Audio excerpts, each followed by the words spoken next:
Alright, hi guys. We are going to talk more about simplified radicals. Pardon me. And so last class we already talked about how we can multiply and we can divide with radicals or with exponents as long as they match. How as long as the root matches or the index of the root matches, or as long as the powers match, that we can multiply the bases or we can divide the bases. And so we already know these two things. So what I wanted to do is point out that when it comes to adding and then also subtracting, because they follow the same rule, that they have to match a little bit more, okay? So like for our examples here, yes, the roots have to match. They're both root 5 and that one's root 5, but inside the roots also have to match. So this whole piece right here, the root and the base inside, these have got to match in order for us to combine them, all right? So matching roots and bases. Okay, so both things have to match in order for us to actually add up the other pieces. So since these two parts match, that just helps us know, okay, now we can combine. So since these match, we actually just combine the coefficients. Okay? So the numbers out front, that's actually what we combine. So it's 2 plus the 4, so that gives us 6. And then since these matched, it's the fifth root of 6. Okay? So all we did was we checked off, made sure they matched, then we went ahead and we combined the numbers out front. Alright? Even though this looks a little bit different, okay, this, remember last class we talked about how that actually means a root. Alright, so if you recognize it, then you can just make sure that they match. If you don't recognize it, then remember we can rewrite that as the cube root of 9 squared. Remember, that's the root and that's the power. And then this is the same thing, the cube root of 9 squared. So if you notice, they do match. So since these match, that means that we can actually go ahead and subtract the 5, which is out front, minus the 3, because that's also the one out front. And we can actually subtract those and get, let me see what color would be best, and get a 2. Okay? But since, so this is the 5 minus the 3.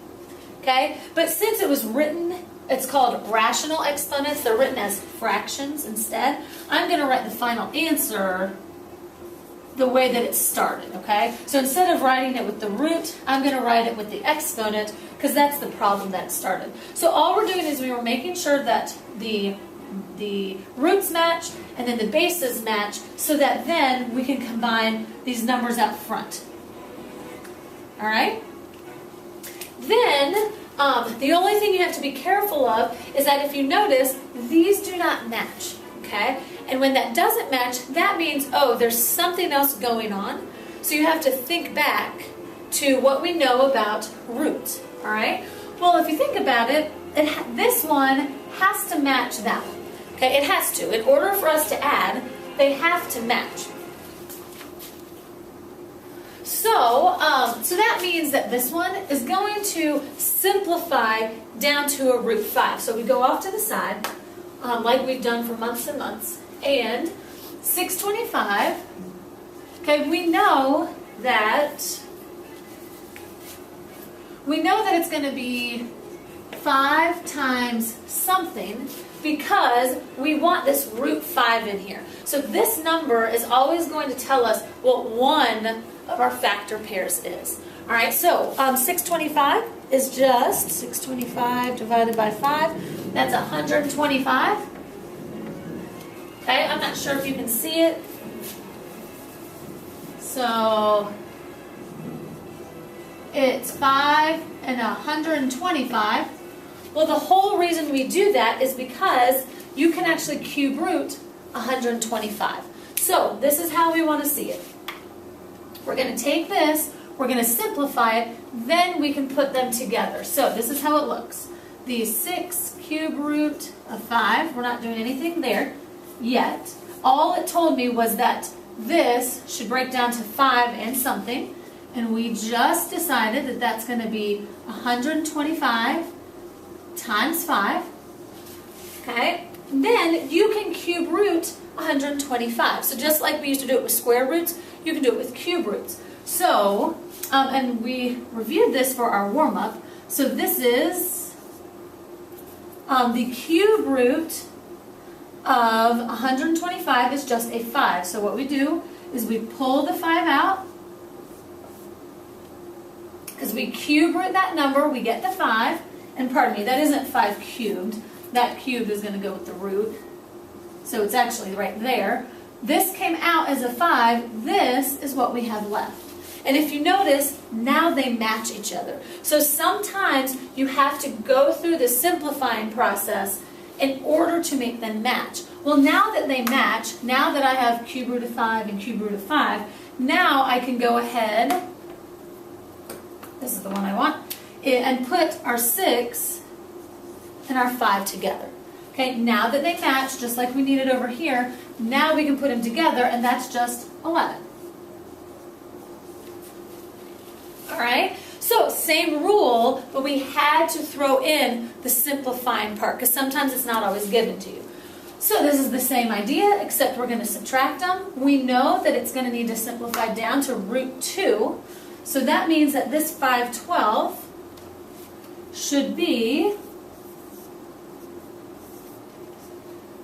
7, it should be 2 times something. Okay, so I'm going to take my calculator, 512 divided by 2, that's 2 times 256. Now, and I'll give you a hint, that means that this 256 should fourth root. It should be some sort of fourth root. So 2 to the 4th is, pardon me, too small. 3, I keep pushing the wrong button.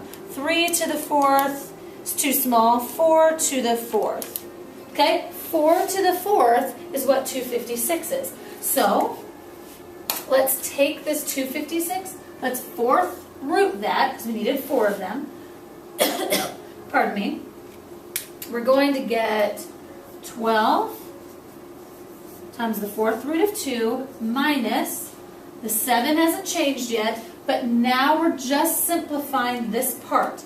So we just decided that the fourth root of 256 is 4, because 4 to the 4th is 256. So we just pulled this out beside the 7. And then what do we have left but this part right here? So we have the fourth root of 2.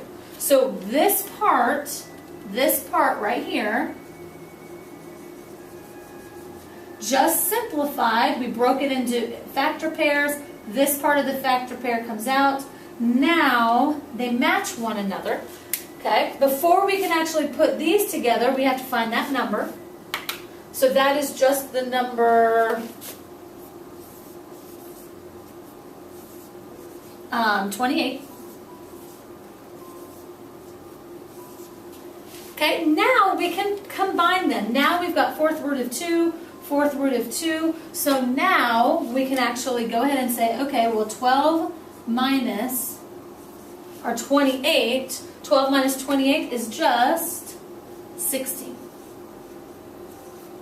Okay, so the adding and subtracting is really not the hard part. You just have to make sure they match. The harder part is when we take, when we have to simplify the root or the radical. But I will tell you that one of these roots helps kind of lead you there. Since this was a 5, you know it was 5 and something. Since this was a 2, you know it's 2 and something. So use what you're given to help you clean up the other radical if you have to.